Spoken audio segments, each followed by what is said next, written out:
Donc bonjour, je suis Bruno Mathieu, directeur de l'association Régé+. Alors Régé+, en quelques mots, c'est une association de loi 1901 qui est portée par des habitants qui se mobilisent pour leur quartier. L'objectif, c'est de faire en sorte que dans le quartier, ça se passe bien.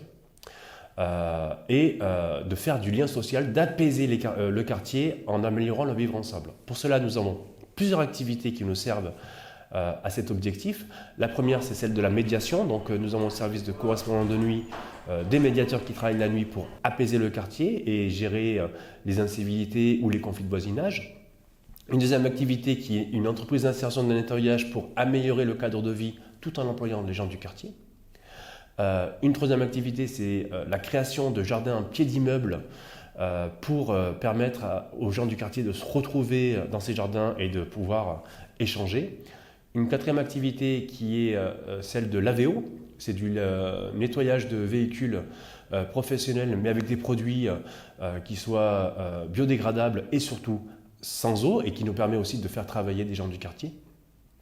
Et enfin, Ordi Pratique, qui est une action partenariale avec la médiathèque de Chambéry et l'association Blé, dont nous, notre rôle s'agit de collecter des ordinateurs, de les reconditionner et de les donner à des habitants qui ont fait une formation d'usage au numérique.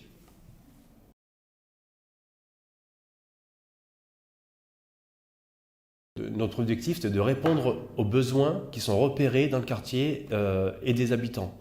Et l'innovation sociale, en fait, l'idée, c'est de répondre intelligemment à des besoins repérés et en faisant avec les habitants. Toujours, ne pas réfléchir à la place des autres, mais en faisant avec les habitants pour co-construire des réponses adaptées. Pour moi, c'est ça l'innovation sociale. Et l'avenir, en fait, ça change tout le temps. C'est-à-dire que la société évolue, donc forcément, pour nous, le quartier évolue, les habitants évoluent, et il faut nous aussi nous adapter continuellement et être un petit peu un laboratoire d'innovation sociale.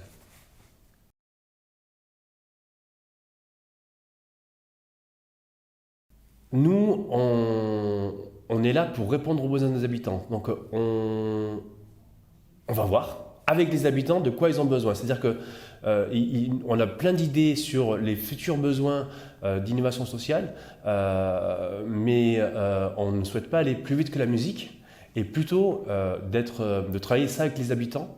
Donc, par exemple, aujourd'hui, un des problèmes, c'est celle de la fracture numérique.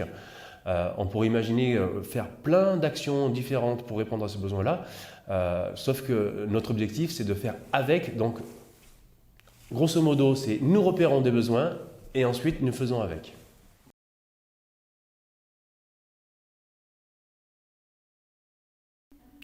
Des projets, en fait, il y en a continuellement. C'est-à-dire que nous, l'objectif, c'est de répondre à des besoins. Donc les besoins, en fait, c'est des projets. C'est-à-dire que dans l'idéal, il n'y a pas d'action pérenne. Parce qu'une fois qu'on a répondu à un problème, ce problème-là, l'idée c'est qu'il soit réglé et qu'on voit s'il y a d'autres problèmes à trouver des solutions. Donc pour nous, c'est un peu le quotidien. Mais surtout, en fait, on est plein d'acteurs à faire ça au quotidien. Dans le quartier notamment, quand nous on repère un besoin, on ne le fait jamais tout seul. On le fait toujours avec d'autres structures. Parce qu'ensemble, on est plus fort. Et donc, je prenais l'exemple de la fracture numérique. C'est une action qui est vraiment un vrai besoin repéré au sein du territoire, mais on ne fait pas ça. On le fait avec l'agglomération Grand Chambéry, on le fait avec Blé, on le fait avec la médiathèque, et c'est pour ça que ça marche.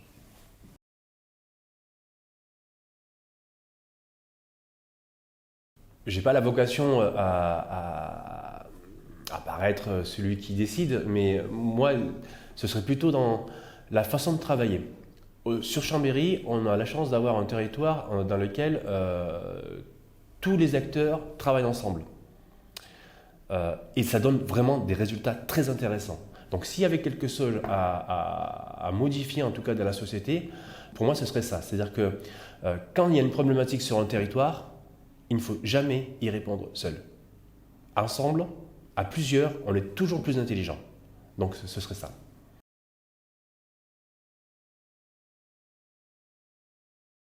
Un facteur de réussite dans les prochaines années dans la société, ce serait d'améliorer la communication, mais entre les personnes. Nous avons un service de médiation qui permet justement de faire en sorte que les gens se comprennent.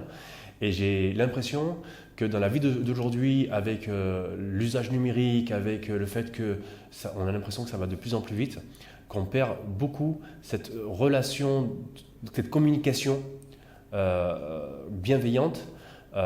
Et pour moi, dès le plus jeune âge, notamment dès l'école primaire, qu'il y ait des cours comment on fait pour communiquer mieux dans la vie, c'est-à-dire comment on fait pour ne pas user d'une violence ou de ses points quand on n'est pas d'accord, mais plutôt de comment on fait pour exprimer ses émotions et ses besoins.